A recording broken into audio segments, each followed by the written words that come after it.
Hello दोस्तों। तो I hope कि आपको यूनिट 1 और यूनिट 2 जो पिछले 2 लेक्चर्स में मैंने कवर किया था क्वेश्चंस वो आपको समझ में आ गए होंगे। ठीक है। और अगर कोई भी प्रॉब्लम है तो आप मेरे से कांटेक्ट कर सकते हो, कमेंट सेक्शन में पूछ सकते हो। I will answer your each and every question. ठीक है। अब आज मैं इस थर्ड लेक्चर में आपको यूनिट 3 के इंपॉर्टेंट क्वेश्चंस कराऊंगा। ठीक है। और कुछ इसके मैंने कुछ टॉपिक्स भी लिए हैं, कुछ जो कॉन्सेप्ट्स हैं जो कि इसके क्वेश्चंस को सॉल्व करने में बहुत हेल्पफुल हैं और बहुत इंपॉर्टेंट भी एग्जाम पॉइंट ऑफ व्यू से। ठीक है। तो उन कॉन्सेप्ट्स को भी मैं आपको अच्छे से, मैं पूरी कोशिश करूंगा कि आपके दिमाग में मैं उन कॉन्सेप्ट्स को डाल दूं। ठीक है। तो स्टार्ट करते हैं। ठीक, फर्स्ट क्वेश्चन से। तो क्या कह रहा है हमारा first question? Define the term tautology and contradiction. Tautology क्या होता है? टोटोलॉजी ये कहता है कि कोई एक लॉजिकल स्टेटमेंट है मेरे पास और उस लॉजिकल स्टेटमेंट की वैल्यू हमेशा क्या रहेगी? ट्रू रहेगी। उसे कोई मतलब नहीं है कि उसके अंदर के इंडिविजुअल कंपोनेंट्स की वैल्यू क्या है। ठीक है। जैसे कि मेरे पास यहाँ पे स्टेटमेंट है, इसकी पूरे की ट्रुथ वैल्यूज क्या रहेंगी? हमेशा ट्रू रहेगी। ठीक है। कोई मतलब नहीं कि पी की वैल्यू क्या है, क्यू की वैल्यू क्या है, आर की वैल्यू क्या है। ठीक है। तो ये मेरा क्या होता है? टोटोलॉजी होता है। या मैं इसे एक इन अदर वर्ड्स कह सकूं कि मैं अगर इसको एक ट्रुथ टेबल में इंप्लीमेंट करता हूं तो मेरा जो रिजल्टेंट कॉलम होता है इस स्टेटमेंट का या इस एक्सप्रेशन का, उसकी सारी वैल्यूज क्या होती हैं? ट्रू होती हैं। ठीक है। उसके बाद मैं बात करूं कॉन्ट्रडिक्शन की। कॉन्ट्रडिक्शन में क्या होता है? कॉन्ट्रडिक्शन में लॉजिकल स्टेटमेंट की वैल्यू हमेशा फॉल्स रहती है। ठीक है। Regardless of values of its individual components. ठीक है। मतलब उसके अंदर के जो कंपोनेंट्स हैं उनकी वैल्यू को नजरअंदाज करते हुए इस पूरे लॉजिकल स्टेटमेंट की वैल्यू हमेशा क्या रहेगी? फॉल्स रहेगी। ठीक है। ये क्या होता है? कॉन्ट्रडिक्शन होता है, टोटोलॉजी का उल्टा। ठीक। और अगर कॉन्ट्रडिक्शन को मैं ट्रुथ टेबल की टर्म्स में बोलूं तो जो मेरा रिजल्टेंट कॉलम होगा इस फॉर दिस एक्सप्रेशन या एनी पर्टिकुलर एक्सप्रेशन के लिए, तो वो उसकी सारी वैल्यूज मेरी क्या होंगी? हमेशा फॉल्स होंगी। तो वो मेरा क्या होता है? कॉन्ट्रडिक्शन होता है। ठीक है। अब इसमें मेरा क्वेश्चन क्या गिवन है मुझे? Show that this expression is a tautology. तो टोटोलॉजी का मतलब क्या है कि मुझे इसको ट्रुथ टेबल में पहले इंप्लीमेंट करना है और उसके बाद जो उसका लास्ट में रिजल्टेंट आएगा, इस लॉजिकल स्टेटमेंट की सारी वैल्यूज आएंगी, वो क्या होंगी? सब ट्रू होंगी। तो ये मेरे को प्रूव करना है। अगर मैंने प्रूव कर दिया तो मेरा ये क्या हो जाएगा? एक्सप्रेशन टोटोलॉजी हो जाएगा। ठीक है। तो प्रूव करते हैं इसको। तो पहले एक बार लिख लेते हैं एक्सप्रेशन को जिससे कि कोई कंफ्यूजन ना हो। P implies Q and R whole bracket implies negation of R implies negation of P। ठीक है। अब इसको मैं ट्रुथ टेबल की टर्म में फॉर्म में लिखता हूं। ठीक है। तो मेरे पास 3 वेरिएबल्स हैं तो पहले 3 वेरिएबल्स लिख लेते हैं। P Q, इसको थोड़ा बड़ा बना कर देते हैं। मेरा फिर है R। ठीक है। फिर नेगेशन ऑफ P है।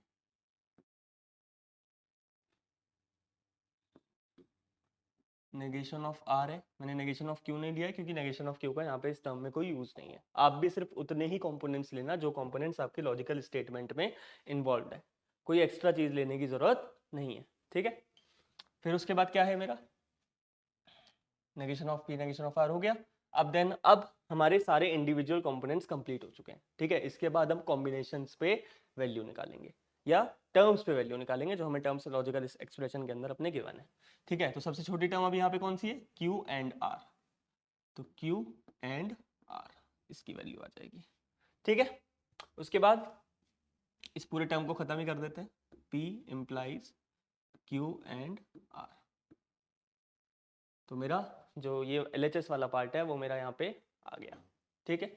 उसके बाद negation of R implies negation of P। ठीक है। अब यहाँ पे मेरा जो नेगेशन ऑफ R है वो क्या इंप्लाइज कर रहा है? नेगेशन ऑफ P इंप्लाई कर रहा है। उसके बाद मेरा रिजल्टेंट हो गया Z। ठीक है। तो यहाँ पे मेरा Z को मैंने मान लिया कि मेरा ये लॉजिकल स्टेटमेंट है और इसके लिए मुझे सारी वैल्यूज यहाँ पे फाइंड आउट करनी है। ठीक है। तो अब लेके चलते हैं एक एक वैल्यूज। अब यहाँ पे 3 वैल्यूज हैं तो 3 वैल्यूज के लिए, 3 कंपोनेंट्स के लिए क्या कितने कॉम्बिनेशन आएंगे? 2 की पावर 3, दैट मीन्स 8 कॉम्बिनेशन। ठीक है। अब 8 कॉम्बिनेशन यहाँ पे लेते हैं। सीधा सीधा इसकी एक ट्रिक है, सीधा यहाँ पे पहले 4 फॉल्स लिखो, फिर 4 ट्रू लिखो, ठीक है। अभी दिखाता हूँ, ठीक। इसके बाद 2 बार false, 2 true,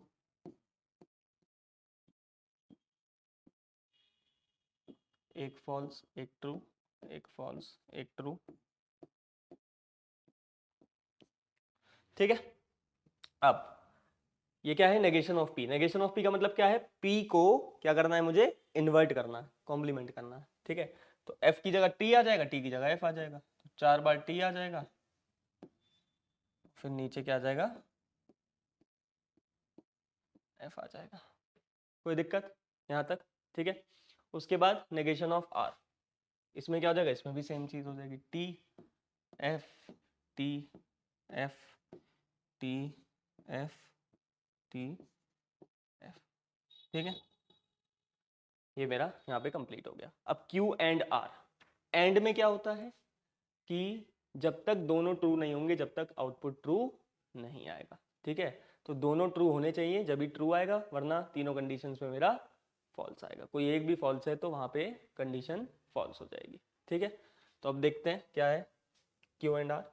false false, false हो जाएगा, फॉल्स ट्रू, फॉल्स हो जाएगा, ट्रू फॉल्स, फॉल्स हो जाएगा, ट्रू ट्रू, ट्रू हो जाएगा, फॉल्स फॉल्स, फॉल्स हो जाएगा, फॉल्स ट्रू, फॉल्स हो जाएगा, ट्रू फॉल्स, फॉल्स हो जाएगा, और ट्रू ट्रू, ट्रू हो जाएगा, ठीक है।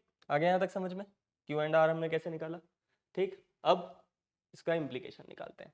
अच्छा, इम्प्लीकेशन में क्या होता है, अगर मैं लिखूँ P इम्प्लाइज Q, क्या लिखूँ, P इम्प्लाइज Q, तो अगर ये टी पे T होता है, T implies T, true, T implies false, अगर पहली ट्रू है और दूसरा फॉल्स है इम्प्लीकेशन, तो वहां पे कंडीशन फॉल्स हो जाती है, ठीक है।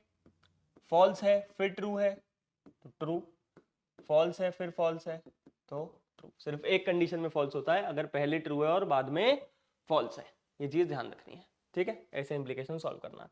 अब देखते हैं, पी को चेक करो, इसको और इसको चेक करो, ठीक है। तो एफ है फिर एफ है, क्या आ गया, टी। फॉल्स है फिर फॉल्स है, क्या आ गया, टी। फॉल्स है फिर फॉल्स है, क्या आ गया, टी।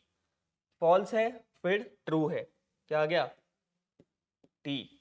उसके बाद ट्रू है और फिर यहाँ पे फॉल्स है। ट्रू फॉल्स पे क्या होता है, ट्रू फॉल्स पे क्या होता है, फॉल्स होता है। उसके बाद ट्रू है फिर फॉल्स है, फिर से क्या आ गया, फॉल्स आ गया। फिर ट्रू है फिर फॉल्स है, फिर से क्या आ गया, फॉल्स आ गया। फिर ट्रू है और ट्रू है, यहाँ क्या आ गया, टी आ गया। कोई दिक्कत यहाँ तक, ठीक है। अब negation of R implies negation of P, मतलब ये वाला और ये वाला उल्टी, यहां से ऐसे, मतलब ये इंप्लाइज ये, ठीक है। Negation of R implies negation of P. पहले इसको चेक करो फिर इसको चेक करो। ट्रू ट्रू है तो यहाँ पे क्या आ जाएगा, ट्रू आ जाएगा। फॉल्स ट्रू है तो क्या आ जाएगा, ट्रू आ जाएगा। ट्रू ट्रू है यहाँ पे क्या आ जाएगा, ट्रू आ जाएगा। फॉल्स ट्रू है तो यहाँ पे क्या आ जाएगा, ट्रू आ जाएगा। ट्रू फॉल्स है यहाँ पे सिस्टम पलट जाएगा, ठीक है। ट्रू से फॉल्स तो क्या हो जाएगा, फॉल्स हो जाएगा, ठीक है। उसके बाद फॉल्स फॉल्स है तो क्या हो जाएगा, ट्रू हो जाएगा। फिर ट्रू फॉल्स है फिर से फॉल्स हो जाएगा, फॉल्स फॉल्स है तो ट्रू हो जाएगा, ठीक है। समझ में आ गया यहाँ तक। अब डायरेक्टली मुझे इसका इम्प्लीकेशन दिस इम्प्लाइज दिस, ये चेक करना है, ऊपर जो मेरा लॉजिकल स्टेटमेंट में एक्सप्रेशन दिया हुआ है, ठीक है। तो क्या हो जाएगा, P implies Q and R और negation of R implies negation of P। तो ट्रू ट्रू ट्रू हो गया, true implies true, T T T आ जाएगा, ठीक है। टी इम्प्लाइज टी, टी आ जाएगा। एफ एफ टी आएगा, एफ टी टी आएगा, एफ एफ टी आएगा और टी टी भी टी आएगा। तो क्या आया मेरा रिजल्टेंट कॉलम में, सब जगह क्या आ गया मेरे पास, ट्रू आ गया। तो मेरी क्या हो गया ये लॉजिकल स्टेटमेंट, टोटोलॉजी हो गया। ठीक है, तो अब मैं इसमें क्या स्टेटमेंट लिखूंगा कि the resultant values of the given logical statement as per truth table is come out to be true, so the given logical statement is a tautology. ठीक है, ये एक्सप्रेशन वो ये स्टेटमेंट तुम्हें वहां पे इस पूरी टेबल बनाने के बाद लिख के आनी है एग्जाम के अंदर, जब तुम्हें पूरे मार्क्स वहां पे मिल जाएंगे। कोई प्रॉब्लम यहां तक कुछ हो तो आप कमेंट सेक्शन में पूछ सकते हो। ठीक है, आगे बढ़े, स्क्रीनशॉट ले लो आप इसका, फिर हम आगे बढ़ते हैं नेक्स्ट क्वेश्चन की तरफ। ठीक है,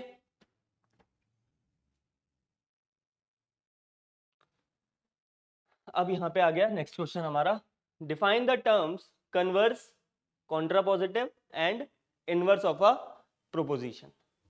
ठीक है, उसके बाद show that P implies Q and R implies Q is logically equivalent to P और R implies Q। ठीक है, तो वन बाय वन हम इन सबको देखते हैं।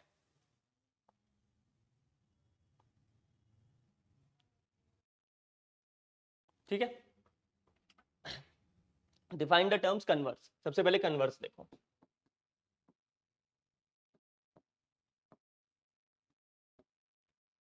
कन्वर्स क्या कहता है कि अगर मेरा P implies Q है, क्या है, P implies Q है, तो मैं क्या कर दूं, इसको पलट दूं, यहां से जो तुम्हारा राइट हैंड साइड है उसको लेफ्ट में रख दूं और जो लेफ्ट हैंड साइड है उसको राइट में रख दूं। ठीक है, ये मेरा क्या हो गया, कन्वर्स हो गया। सेकंड क्या है,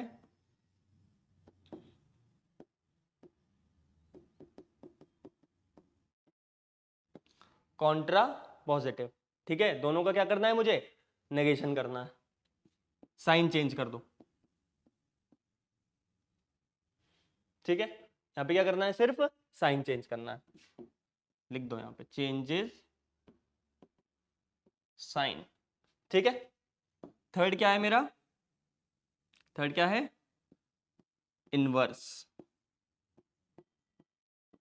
इनवर्स में क्या है, साइन भी चेंज करना है और जगह भी चेंज करनी है, पोजीशन भी चेंज, साइन भी चेंज। ठीक है, तो क्या हो जाएगा, negation of Q implies negation of P।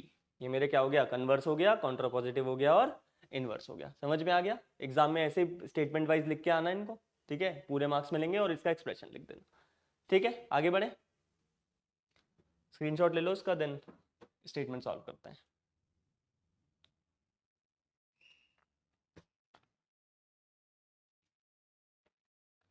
अब यहाँ पे स्टेटमेंट क्या है मेरी, P implies Q and R implies Q, ये मेरा LHS है, लॉजिकली इक्विवेलेंस P और R implies Q। ठीक है, कोई प्रॉब्लम यहाँ तक, तो इसको मैं मान लेता हूँ LHS और इसको मान लेता हूँ RHS। ठीक है, ट्रुथ टेबल में लिखने में मुझे आसानी होगी। ठीक है, तो कितने वेरिएबल्स हैं, P Q R, 3 वेरिएबल्स है, जैसे अभी किया था बिल्कुल वैसे ही होगा। ठीक है, इसको मैं थोड़ा इधर उठा के रख देता हूँ जिससे मुझे जगह मिल जाएगी,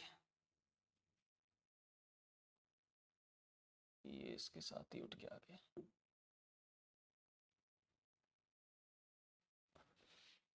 यहाँ पे उठा के रख दो ऐसे। ठीक है, अब हम टेबल बनाते हैं। तो सबसे पहले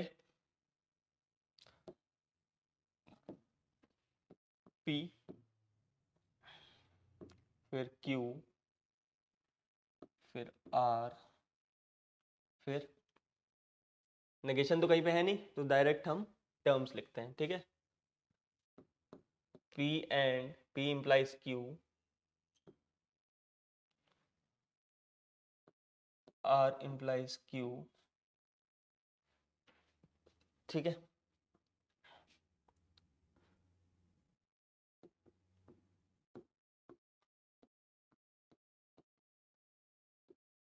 ये हो गया।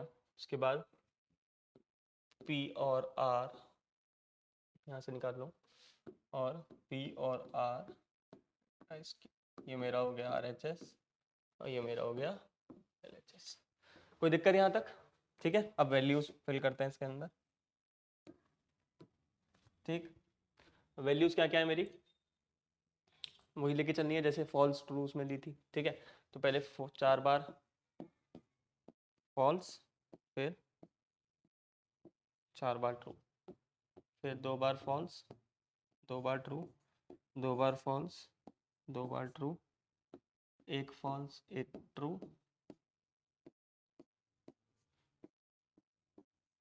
ठीक है, अब P इम्प्लाइज Q देखना है, तो एक ही केस में फॉल्स होता है, पहला ट्रू हो बाद वाला फॉल्स हो, उसमें सिर्फ फॉल्स होगा, बाकी सब में क्या होगा, ट्रू होगा। ठीक है, एफ एफ है तो टी आ जाएगा, एफ एफ है फिर से टी आ जाएगा, एफ टी है फिर से टी आ जाएगा, एफ टी है फिर से टी आ जाएगा, टी एफ है फॉल्स आएगा, टी एफ है फॉल्स आएगा, टी टी है टी आएगा, टी टी है टी आएगा। कोई दिक्कत यहाँ तक? ठीक है, अब आर क्यू पहले ये लेना है बाद में ये लेना है। फॉल्स फॉल्स है ट्रू आएगा, ट्रू फॉल्स है फॉल्स आएगा, फॉल्स ट्रू है ट्रू आएगा, ट्रू ट्रू है ट्रू आएगा, फॉल्स फॉल्स है ट्रू आएगा, ट्रू फॉल्स है फॉल्स आएगा, फॉल्स ट्रू है ट्रू आएगा, और ट्रू ट्रू है ट्रू आएगा। ठीक है, यहां तक हो गया। अब इन दोनों का क्या करना है, और करना है। ट्रू और ट्रू, और में क्या होता है, एटलीस्ट वन अगर ट्रू है तो रिजल्टेंट ट्रू होगा, अदरवाइज फॉल्स होगा। ठीक है, दोनों फॉल्स होंगे जब भी फॉल्स होगा, बाकी केसेस में ट्रू होगा। तो ट्रू और ट्रू, ट्रू आ गया, एक ट्रू है यहाँ पे भी ट्रू आ गया, यहाँ पे भी ट्रू आ गया, ट्रू ट्रू यहाँ पे भी ट्रू आ गया, देन फॉल्स ट्रू यहाँ पे भी ट्रू आ गया, फॉल्स फॉल्स यहाँ पे फॉल्स आएगा, यहाँ पे ट्रू और यहाँ पे भी ट्रू। कोई दिक्कत यहाँ तक समझ में आ गया? P और R करना है, P और R इन दोनों में और करना है। P और R क्या है बताओ?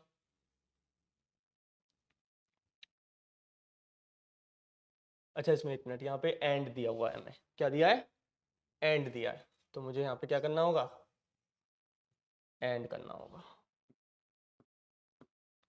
ठीक है, एंड ऑपरेशन गिवन है, वहां से बाय मिस्टेक हो गया।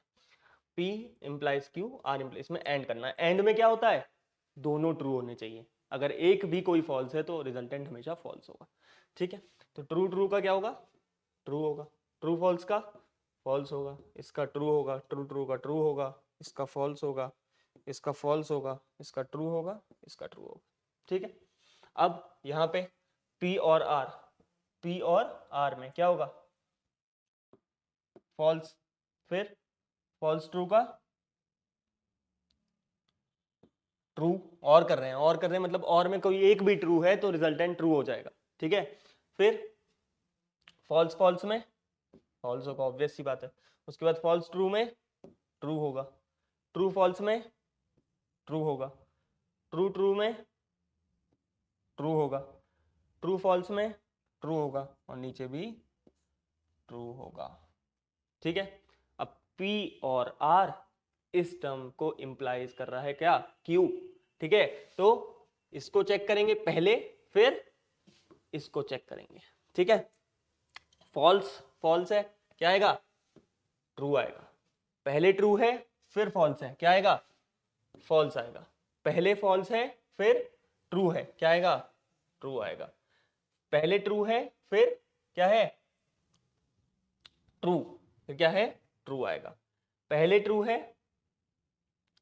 यहाँ पे फिफ्थ है ना, पहले ट्रू है फिर उसके बाद फॉल्स है तो क्या आएगा, फॉल्स आएगा, पहले ट्रू है फिर फॉल्स है फिर से फॉल्स आएगा, फिर पहले ट्रू है फिर ट्रू है, यहाँ से ट्रू आएगा, देन इसके बाद फिर से ट्रू आएगा, ट्रू और ट्रू। तो अब देखो ये दोनों मैच कर रहे हैं,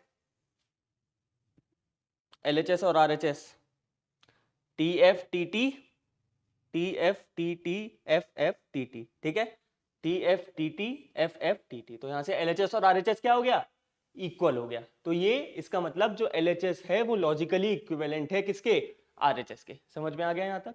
ऐसे ही हमें इसको ट्रुथ टेबल से वहां पे प्रूव करना है।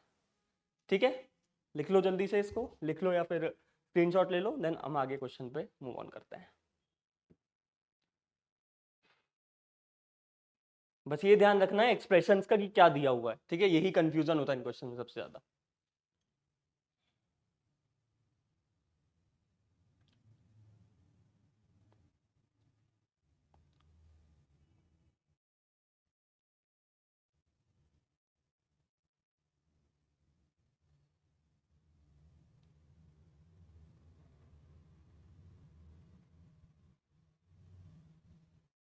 ठीक है, आगे बढ़ते हैं।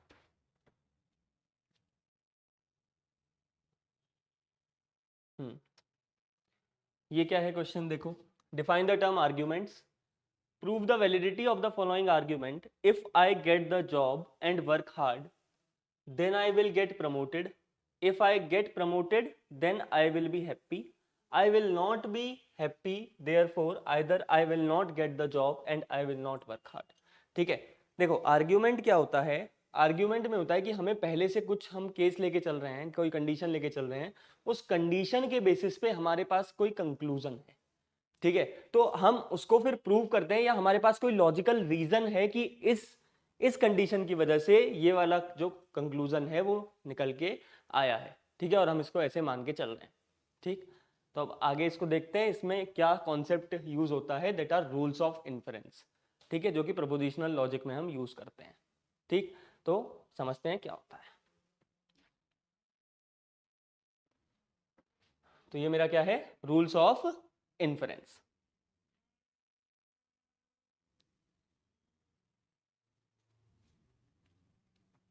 ठीक है, अब रूल्स ऑफ इन्फ्रेंस में क्या है, सबसे पहला हमारा मोडस पोनेन, जो कि मेरा क्या है, लॉ ऑफ डिटैचमेंट है।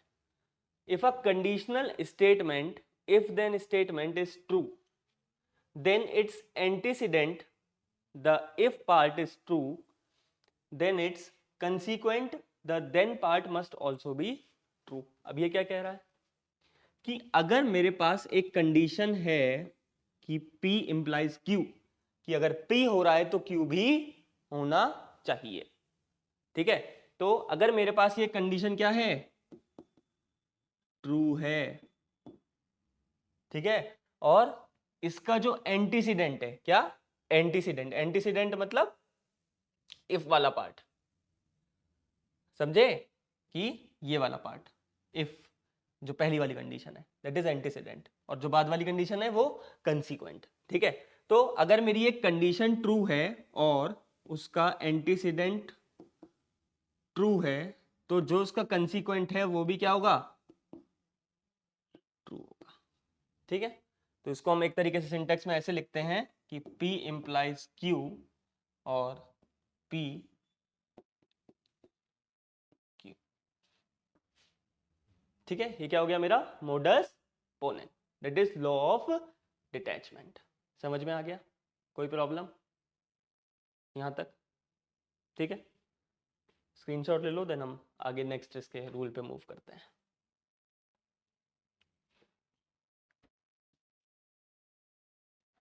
Now we have modus tollens, that is law of contrapositive. क्या बोला इसमें कि if a conditional statement is true, conditional statement मेरी ट्रू है, तो क्या लिख लिया पहले, P and Q is true, ठीक है। उसके बाद and its consequent is false, मतलब नेगेशन ऑफ Q, कॉन्सिक्वेंट क्या होता है, बाद वाला, एंटीसीडेंट क्या होता है, पहले वाला, ठीक है।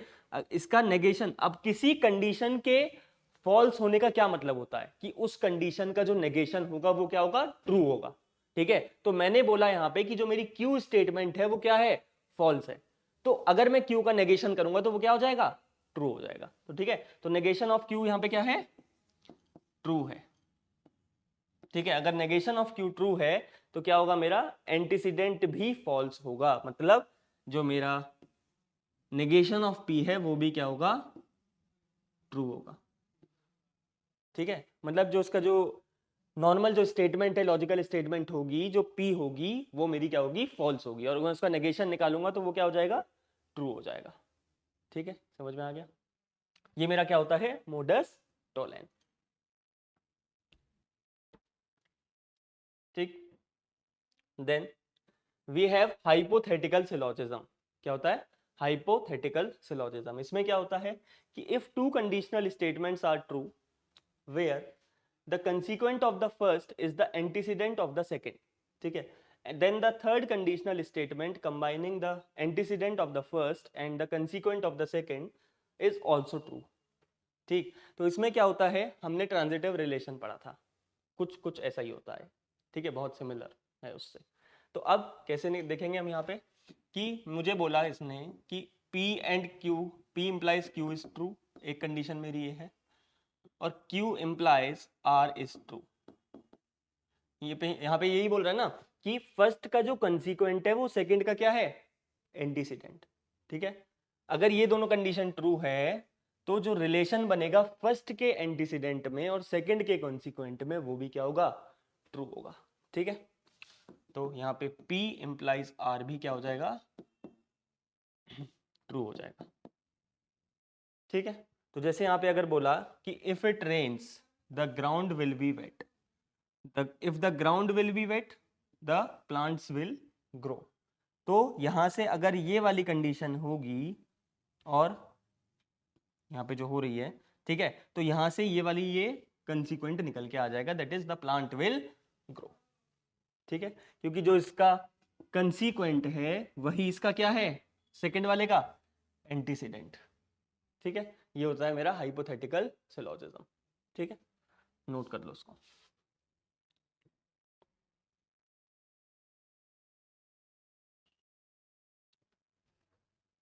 Then we have disjunctive syllogism, ठीक है। ये क्या कहता है, if a disjunction or an or statement is true and one of the disjuncts the part of the or statement is false then the other disjunct must be true. Obvious सी बात है कि अगर मैं बोलूं कि P और Q, P और Q मेरा क्या है, बीच में डिसजंक्शन है, और को हम क्या बोलते हैं, डिसजंक्शन बोलते हैं, कि अगर मेरा किसी दो स्टेटमेंट्स का और ट्रू है और उसमें से कोई एक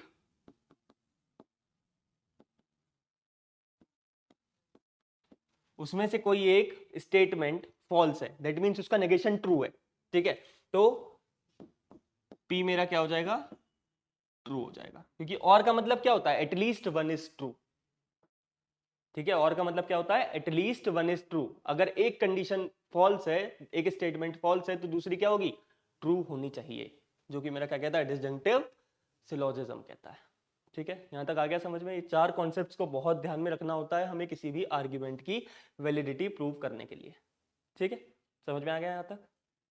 जाए क्वेश्चन की तरफ, देखते हैं क्या कह रहा था हमारा क्वेश्चन। तो क्या बोला है यहाँ पे, prove the validity of the following argument if I get the job, तो ले लेते हैं P आई गेट जॉब, ठीक है, एक हमने स्टेटमेंट ये मान ली, उसके बाद Q ले लिया, आई वर्क हार्ड, ठीक है, उसके बाद then I will get promoted, तो क्या बोला उसने, if I get the job and work hard then I will get promoted, तो एक स्टेटमेंट क्या है मेरी यहाँ पे, एक एक्शन क्या हो रहा है यहाँ पे, आई विल गेट प्रमोटेड। सारी स्टेटमेंट्स पहले लिखनी होती है अलग अलग individually. If I get promoted then I will be happy, एक स्टेटमेंट क्या है मेरी, I will be happy. First step हर क्वेश्चन में हमें यही करना, पहले सारी इंफॉर्मेशन हमें लिख लेनी है, ठीक है। तो यहाँ पे ये हो गया। अब इसके बाद क्या बोला है कि I will not be happy therefore either I will not get the job or I will not work hard. अब वापस से क्वेश्चन पढ़ो, ठीक है, हमने सारी स्टेटमेंट्स लिख ली। अब क्वेश्चन पहले क्या कह रहा था कि if I get the job and work hard, that means and है बीच में, ठीक है, कंजंक्शन लग रहा है, ठीक, तो क्या हो जाएगा, P and Q is true, P and Q क्या है मेरा, ट्रू है। उसके बाद then I will get promoted, then I will get promoted, अगर ये ट्रू है तो मेरा प्रमोशन वाली स्टेटमेंट भी क्या होगी, ट्रू होगी, ठीक है। तो ये मेरा क्या आ गया, P implies Q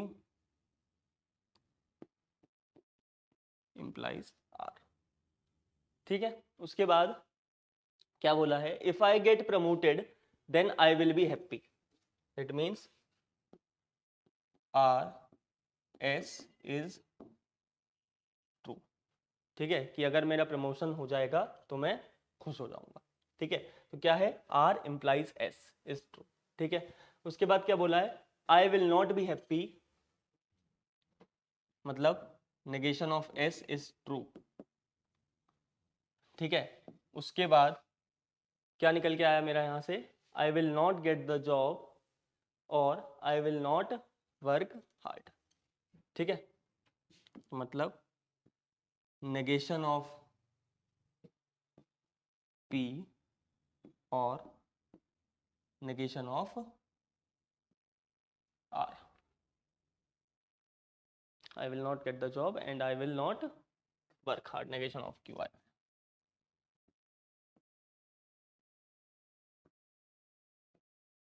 ठीक है, तो ये मेरा क्या कह रहा है, आर्ग्यूमेंट कह रहा है।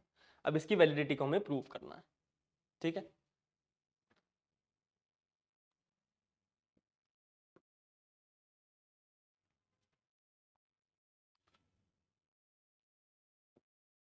साइड में उठा के रख देता हूँ थोड़ा।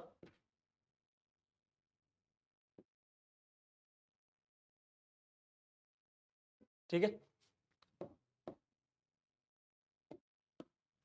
अब यहाँ पे हमें क्या बोला है सेकंड वाले में कि R S implies S is true है। ठीक है, और negation of S is true है। तो अभी बताया था मोडस टोलेन में कि अगर किसी का इम्प्लीकेशन क्या होता है, ट्रू होता है, और उसका जो बाद वाला जो कंसीक्वेंट है मेरा, जो कंसीक्वेंट है वो मेरा फॉल्स होना चाहिए। ठीक है, कंसीक्वेंट फॉल्स होगा तो इसका मतलब उसका नेगेशन क्या होगा, ट्रू होगा। ठीक है, तो इसका एंटीसीडेंट का नेगेशन भी ट्रू हो जाएगा। कोई दिक्कत यहां तक? ठीक है, अब अगर negation of R is true है, क्या है, negation of R is true है, और यहां पे मेरा क्या निकल के आया था, P and Q implies R। तो अब मैं इसका क्या लिखूंगा यहां से, इनवर्स। तो साइन भी चेंज करना है मुझे इनवर्स में और पोजीशन भी चेंज करनी है। ठीक है, अब साइन चेंज करना है, पोजीशन चेंज करनी है, तो अब इसमें मेरा नेगेशन ऑफ आर मेरा यहां पे क्या हो गया, ट्रू हो गया। इसका मतलब नेगेशन ऑफ पी भी क्या होगा,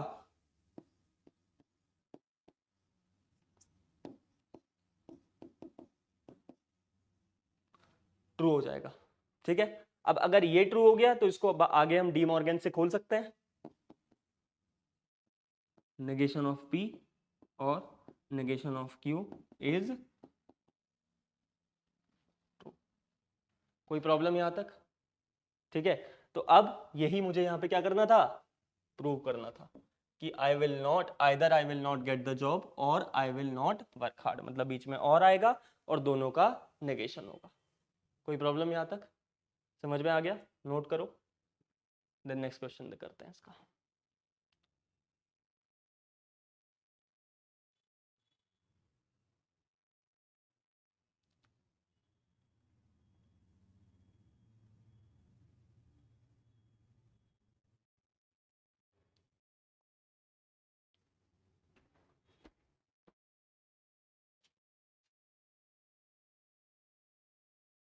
ये चारों कॉन्सेप्ट्स बहुत इंपॉर्टेंट है इसके लिए।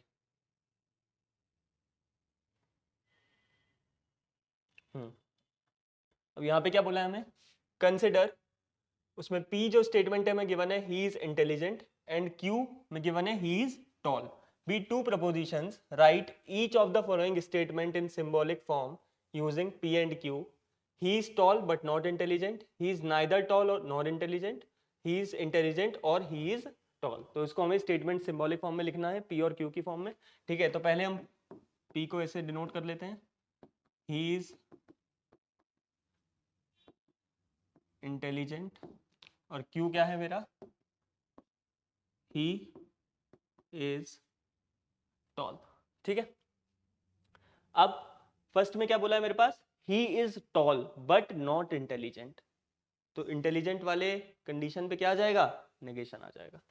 ठीक है, तो फर्स्ट में मेरा क्या हो जाएगा, टॉल तो है बट इंटेलिजेंट नहीं है। ठीक है, सेकंड में क्या है, he is neither tall nor intelligent, neither tall और नॉर इंटेलिजेंट। ठीक है, third, he is intelligent or he is toll. ठीक है, अब ही इज इंटेलिजेंट मतलब पी भी ट्रू हो सकता है और क्यू भी ट्रू हो सकता है। ठीक है, तो मेरी ये तीनों कंडीशंस क्या हो गई, इनकी सिंबॉलिक फॉर्म रिप्रेजेंटेशन हो गई। समझ में आ गया यहां तक? ठीक है, note it down, then we will move to next question.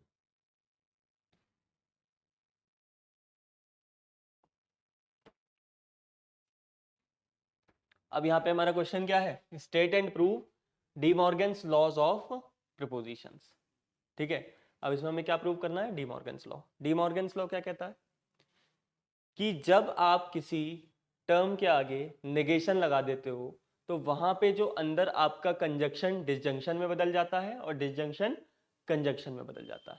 ठीक है, मतलब डिस्ट्रीब्यूटिव प्रॉपर्टी लगती है किसकी, नेगेशन की। ठीक है, और वो वहां पे आपका कंजंक्शन और डिसजंक्शन को क्या कर देता है, इंटरचेंज कर देता है। ठीक है, तो दोनों लिख लेते हैं हम पहले, क्या होता है डी मॉर्गन्स लॉ। तो अगर मेरा P एंड और Q है और उसके आगे मैंने नेगेशन लगाया है तो मेरा क्या हो जाएगा, negation of P and negation of Q। कोई प्रॉब्लम? उसके बाद negation of P and negation of Q अगर मेरे पास है तो ये एंड को किस में चेंज कर देगा, और में चेंज कर देगा। ठीक है, ये मेरे क्या होते हैं, डी मॉर्गन्स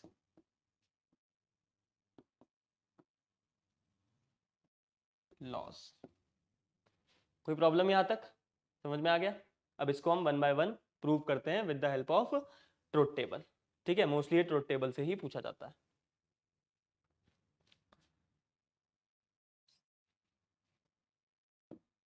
नेक्स्ट पेज में ले लेता हूं इसको मैं। फर्स्ट मेरा क्या था,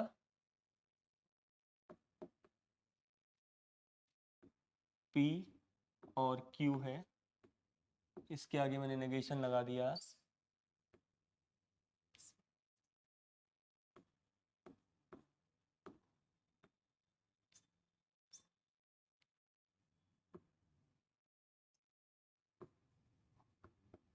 ठीक है, इसके आगे मैंने क्या लगा दिया, नेगेशन लगा दिया, तो ये किसके इक्वल होगा, negation of P and negation of Q।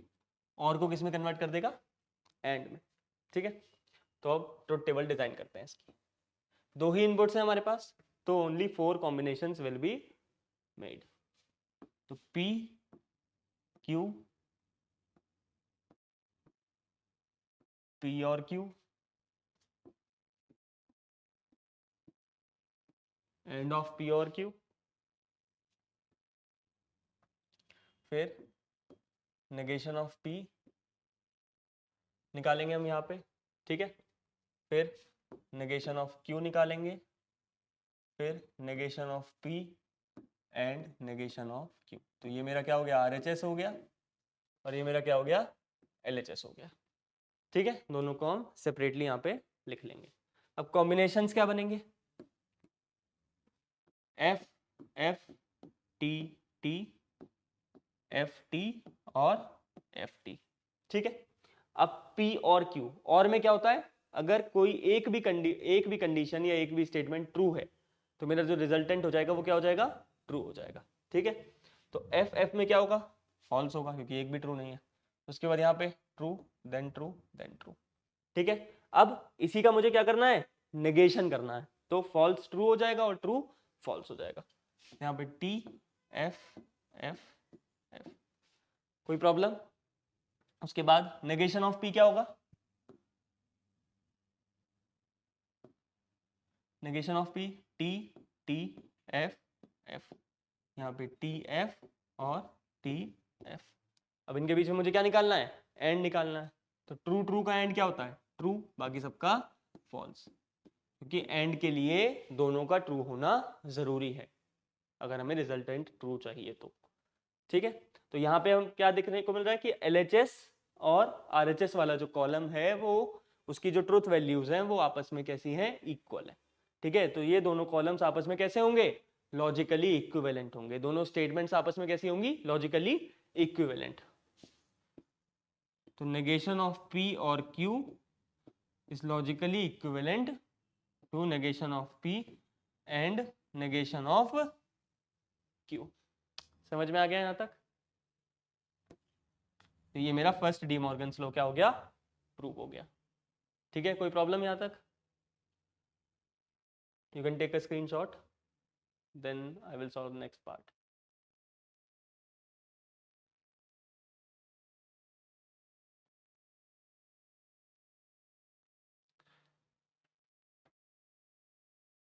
इसके बाद मेरे पास क्या था,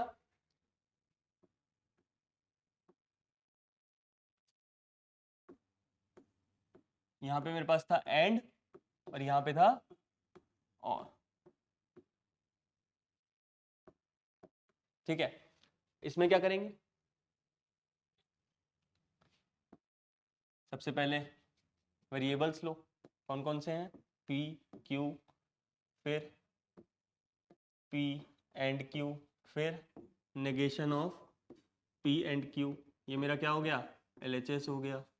उसके बाद नेगेशन ऑफ P, उसके बाद नेगेशन ऑफ Q, उसके बाद नेगेशन ऑफ P और नेगेशन ऑफ Q। जैसे हमने पिछले वाले पार्ट में किया था वैसे ही इसमें भी हमें प्रूव करना है। ठीक है, तो यहाँ पे ले लो false false, true true, false true, false true. ठीक है, उसके बाद P एंड Q क्या हो जाएगा, यहाँ फॉल्स हो जाएगा। एंड में क्या होता है कि एटलीस्ट दोनों में मुझे क्या चाहिए, ट्रू चाहिए, अगर मुझे रिजल्टेंट ट्रू चाहिए तो। ठीक है, तो यहाँ पे फॉल्स फॉल्स फॉल्स और ट्रू। ठीक है, अब इसका मुझे क्या करना है, नेगेशन करना है, तो फॉल्स का ट्रू हो जाएगा और ट्रू का फॉल्स हो जाएगा। ठीक, ऐसे यहाँ पे नेगेशन कर दो, true true, false false, TF TF। अब दोनों का क्या करना है मेरे को, और करना है, एटलीस्ट वन इज ट्रू तो resultant will also be true. ठीक है, तो यहाँ पे ट्रू ट्रू ट्रू और यहाँ पे F, और ये मेरा क्या बन गया, RHS। अब यहाँ पे मुझे क्या दिख रहा है कि LHS जो है वो लॉजिकली इक्विवेलेंट है किसके, RHS के। तो यहाँ पे ये दूसरा डी मॉर्गन्स लॉ प्रूफ हो गया। कोई प्रॉब्लम यहाँ तक? अब जल्दी से इसका स्क्रीनशॉट लो, देन हम आगे क्वेश्चंस पे मूव करते हैं। ठीक है,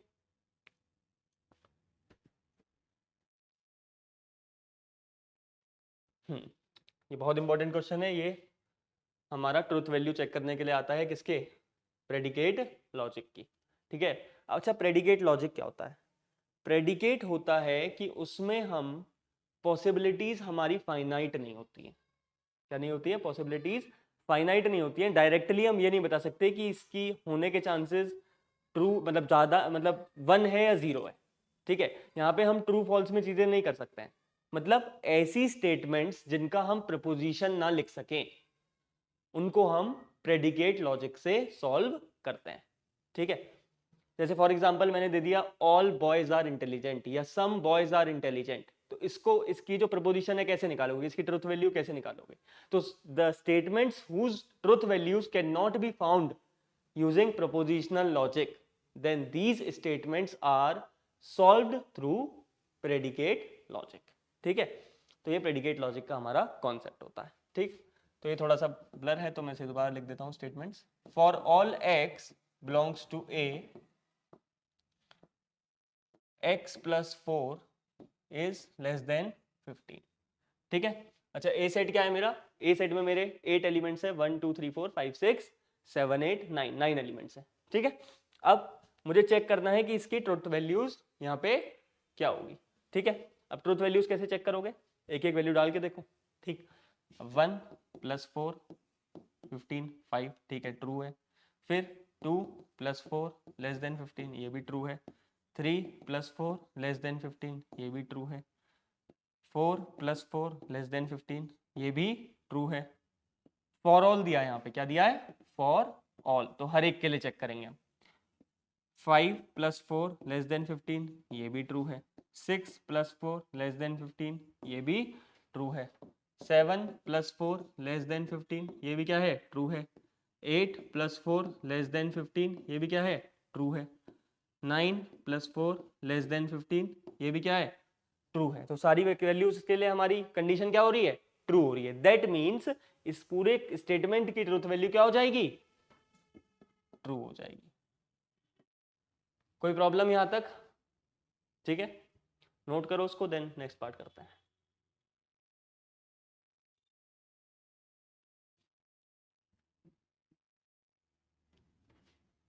ठीक है, नेक्स्ट पार्ट क्या कह रहा है कि देयर एग्जिस्ट अ एक्स। क्या कह रहा है, देयर एग्जिस्ट अ एक्स, ये साइन होता है देयर एग्जिस्ट का। ठीक है, there exist a x belongs to A such that x + 4 = 10, कि कोई एक ऐसा एलिमेंट x है जो कि इस ए सेट में एग्जिस्ट करता है और इस कंडीशन को ट्रू करता है। ठीक है, तो चेक कर लेते हैं है कोई ऐसा। अगर तो अगर मैं 1 + 4 करूंगा तो क्या आएगा, 5 आएगा, जो कि 10 से इक्वल नहीं है। 2 से करूंगा तो भी नहीं होगा, 3 से करूंगा नहीं होगा, 4 से नहीं होगा, 5 से 5 + 4 9 होता है, 9 भी 10 के इक्वल नहीं होता। 6 + 4 6 है यहाँ पे, हाँ, for x = 6, 6 + 4 = 10, जिससे कंडीशन क्या हो जा रही है मेरी, ट्रू हो जा रही है। ठीक है, तो देयर एग्जिस्ट एक नंबर ऐसा एग्जिस्ट कर रहा है इस सेट में जो कि इस कंडीशन को ट्रू बना रहा है। तो इसका मतलब ये जो मेरी स्टेटमेंट है ओवरऑल क्या हो गई, ट्रू हो गई। ठीक है, तो इसकी ट्रूथ वैल्यू क्या हो गई, ट्रू हो गई। कोई प्रॉब्लम? ठीक है, अब थर्ड पार्ट देख लेते हैं। थर्ड पार्ट में क्या कह रहा है कि फॉर ऑल एक्स, मतलब एक्स की हर एक वैल्यू के लिए जो कि ए में बिलोंग कर रही है, दैट मीन्स ए सेट की हर एक वैल्यू के लिए ये कंडीशन क्या होनी चाहिए, ट्रू होनी चाहिए। चेक करना हमें। ठीक है, तो for all x belongs to A, x + 4 < = 10। अब यहाँ पे क्या कह रहा है कि हर एक वैल्यू के लिए हम चेक करें, अगर कोई ऐसी वैल्यू निकल आई यहाँ पे जो कि इस कंडीशन को क्या करे, फॉल्स कर दे, तो इसका मतलब यहाँ पे इसकी ट्रूथ वैल्यू क्या हो जाएगी, फॉल्स हो जाएगी। ठीक है, तो चेक करते हैं। 1 + 4 कितना होता है, 5, तो इसके लिए तो ये ट्रू है। 2 + 4 कितना होता है, 6, इसके लिए भी ट्रू है। 3 + 4 कितना होता है, इसके लिए भी ट्रू है। 4 + 4 कितना होता है, इसके लिए भी ट्रू है। 5 + 4 कितना होता है, इसके लिए भी ट्रू है। 6 + 4 कितना होता है, इसके लिए भी ट्रू है, क्योंकि यहाँ पे इक्वल टू का साइन है। ठीक है, 7 + 4 कितना होता है, 11 होता है। अब यहाँ पे ये क्या हो गई, फॉल्स हो गई। और यहाँ पे मुझे क्या बोला है, देयर फॉर ऑल एक्स। ठीक है, तो अब ये कंडीशन मेरी क्या हो गई, फॉल्स हो गई एक कंडीशन पे आके, एक सिचुएशन पे आके। तो यहाँ पे इसकी ट्रूथ वैल्यू क्या हो जाएगी,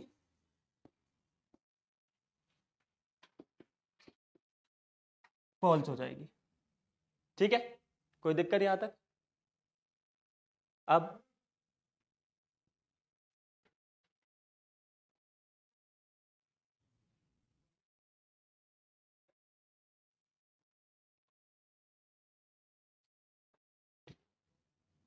ठीक है, तो अब यहाँ पे मेरे फाइनल आंसर क्या आ गया,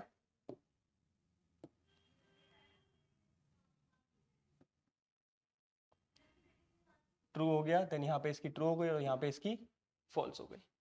ठीक है,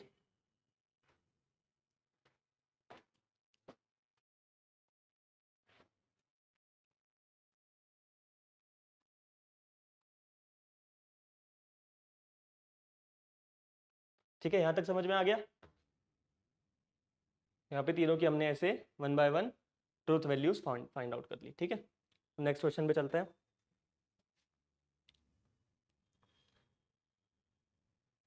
अब यहाँ पे प्रेडिकेट लॉजिक का क्वेश्चन है, बहुत इंपॉर्टेंट है एग्जाम में। ये 23-24 में यहाँ पे हमारे पास AKTU के एग्जाम में आया हुआ है। ठीक है, अब 1 बाय 1 इन तीनों को क्वांटिफायर्स की मदद से लिखते हैं। क्वांटिफायर्स क्या होते हैं, जो अभी हमने पिछले क्वेश्चन में पढ़ा, देयर एग्जिस्ट और फॉर ऑल। ठीक है, ये हमारे क्या होते हैं, क्वांटिफायर्स होते हैं जो कि एक ग्रुप ऑफ स्टेटमेंट्स की या फिर ग्रुप ऑफ एलिमेंट्स की क्वांटिटी को रिप्रेजेंट करते हैं। ठीक है, अब फर्स्ट कंडीशन बोली है देयर एग्जिस्ट अ स्टूडेंट, तो मुझे पहले से दिया हुआ है कि के एक्स है एक ऐसा, that is x is a student. ठीक है, तो देयर एग्जिस्ट मतलब there exist a x, x कौन है, स्टूडेंट है, किस में से होना चाहिए, के एक्स में से। ठीक है, तो फर्स्ट स्टेटमेंट को हम ऐसे यहाँ पे लिख देंगे। ठीक है, उसके बाद some students are clever, some students are clever. ठीक है, सम स्टूडेंट्स आर क्लेवर, यहां पे क्या ये क्या कह रहा है कि कुछ स्टूडेंट्स ऐसे हैं जो कि क्या है, क्लेवर हैं। ठीक है, तो कुछ, जहां पे भी सम आ जाए वहां पे हम किसका यूज करते हैं, कौन से क्वांटिफायर का, देयर एग्जिस्ट। जहां पे ऑल आता है वहां पे फॉर ऑल। ठीक है, तो देयर एग्जिस्ट, वहां पे कुछ ऐसे बच्चे एग्जिस्ट करते हैं, there exist x such that K of x, ठीक है, एंड क्लेवर कौन से हैं, एम ऑफ एक्स। कोई दिक्कत, यहां पे मेरा क्या हो गया, सम स्टूडेंट्स आर क्लेवर, यानी कि ऐसे बच्चे जो क्लेवर भी हैं, ऐसे स्टूडेंट्स जो क्लेवर भी हैं, दोनों साथ में, बीच में एंड का साइन आएगा। ठीक है, उसके बाद थर्ड क्या है, some students are not successful. ठीक है, तो there exist a x such that K x, मतलब कुछ स्टूडेंट ऐसे जो कि सक्सेसफुल नहीं है। तो सक्सेसफुल नहीं होने का मतलब क्या है, सक्सेसफुल का नेगेशन। ठीक है, अब सक्सेसफुल कहां पे है, एन एक्स है, तो K x and negation of N x, ये मेरा क्या हो गया, थर्ड स्टेटमेंट का रिप्रेजेंटेशन हो गया प्रेडिकेट लॉजिक में। समझ में आ गया यहां तक? ठीक है, तो अब ऐसे ही इसी टाइप के क्वेश्चंस आपके एकेटीयू के एग्जाम्स में आए हुए हैं यूनिट 3 से। ठीक है, अभी यहाँ पे मैंने करा दिए, लेकिन आप इनकी और ज्यादा से ज्यादा प्रैक्टिस करो। ठीक है, देखो टोटोलॉजी में बस हमें एक बात ध्यान रखनी है कि जो हमारा फाइनल रिजल्टेंट होगा उसकी वैल्यू क्या होगी, हमेशा ट्रू होगी। ठीक है, कॉन्ट्रडिक्शन में हमेशा रिजल्टेंट वैल्यू क्या होगी, फॉल्स होगी, कहीं पे ही प्रूव करने के लिए आ जाए। आर्ग्यूमेंट प्रूव करना है तो उसमें हमें किसका यूज करना है, रूल्स ऑफ इन्फरेंस का यूज करना है। उसमें हमारा मॉडस पोनेन है, मॉडस टोलेन है, हाइपोथेटिकल सिलोजिज्म है और डिसजंक्टिव सिलोजिज्म है।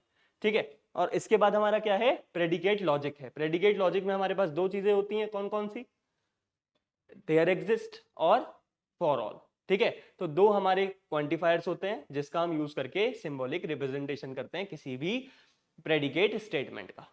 ठीक है, उसके बाद लॉजिकल इक्विवेलेंस। लॉजिकल इक्विवेलेंस में क्या करना होता है, सीधा सीधा कुछ नहीं, आपको ट्रुथ टेबल एक बनानी है। ठीक है, उसमें सारे इंडिविजुअल कंपोनेंट्स की वैल्यू लिखनी है, जैसे टर्म्स गिवन है वैसे टर्म्स आप उसकी वैल्यूज फाइंड आउट करो। देन अब आप जब लास्ट में आपको क्या देखने को मिलेगा कि जो आपकी एलएचएस की वैल्यू है वो उसके जो कॉलम की सारी वैल्यूज हैं, ट्रुथ वैल्यूज हैं, वो इक्विवेलेंट होगी किसके, आरएचएस की सारी ट्रुथ वैल्यूज के। ठीक है, तो यहां पे आपका ऐसे लॉजिकल इक्विवेलेंस प्रूव हो जाएगा। ठीक, तो अभी के लिए इतना ही है। अब सारे क्वेश्चंस आप ये पहले दोबारा से खुद से ट्राई करो और उसके बाद जितने भी इस टाइप के क्वेश्चंस आपको पीवाईक्यूज में मिलते हैं वो सॉल्व करो। कोई भी प्रॉब्लम आती है तो आप मुझसे डायरेक्टली पूछ सकते हो। ठीक है, so thank you so much for watching the video.